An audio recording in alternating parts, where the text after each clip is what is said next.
one thing I haven't talked about in my previous videos yet is the next unused area, and this is actually an entirely unused board complete with basic models, textures, and the like.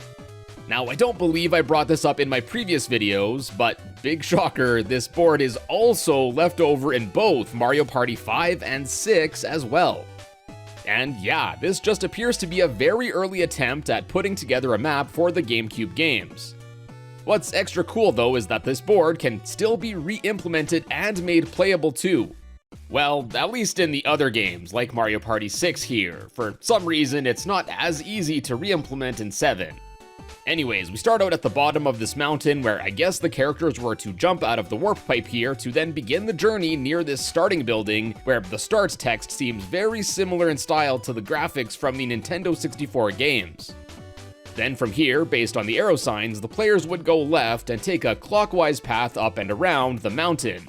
There are a few ladders, some mushroom-looking houses that might have been planned to be shops or something, and at the top here, there's a building similar to the one at the bottom, but here, if it wasn't clear already, is where the players would get their stars. And since it is a dedicated building, the star location doesn't move around or anything here.